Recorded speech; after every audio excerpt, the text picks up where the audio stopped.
The Kepler station's waste processing sector hummed with the constant drone of recycling units, a place where no respectable being ventured unless absolutely necessary.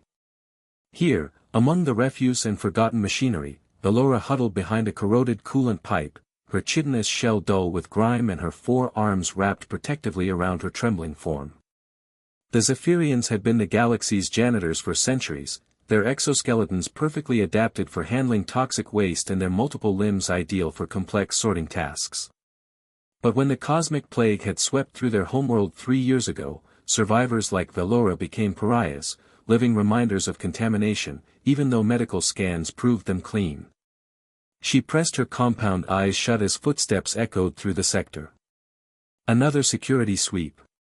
Another chance to be discovered and ejected into space, as had happened on 17 previous stations. The Universal Health Authority had declared Zephyrian refugees biohazardous pending further study, a bureaucratic death sentence that condemned her people to drift between worlds, unwelcome everywhere. "I know you're in here." Valora's breathing apparatus wheezed in terror.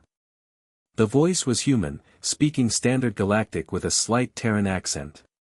Humans were among the most xenophobic species in the Confederation, their history of planetary isolation making them suspicious of all aliens, especially those deemed unclean. "Please," she whispered through her translator implant, her voice barely audible above the machinery. "I'll leave. I just needed somewhere warm." Dr. Marcus Rivera stepped into view, his medical scanner already active. Unlike the other station personnel, he didn't recoil at the sight of her. His brown eyes held no disgust, only professional curiosity tinged with something unexpected, compassion. "When did you last eat?" he asked, approaching slowly with his hands visible. Valora's mandibles clicked nervously. 4 cycles ago. Maybe 5. She expected him to report her location to security. Instead, he pulled out a nutrition bar designed for silicon-based lifeforms. "The readings are fascinating," Marcus murmured, studying his scanner. "Your cellular structure shows complete immunity markers against the plague. You're not just clean, you're probably the most disease-resistant being on this station." That's not possible." Valora's 4 hands shook as she accepted the food. "We were the carriers. The plague started with us." "No." Marcus sat down across from her, deliberately placing himself at her level rather than looming above. "I've been studying the medical data from your homeworld. The plague didn't originate with Zephyrians, it originated from illegal toxic waste dumping by Terran corporations. Your people were the first victims, not the cause." The weight of 3 years' shame and isolation crashed over Valora.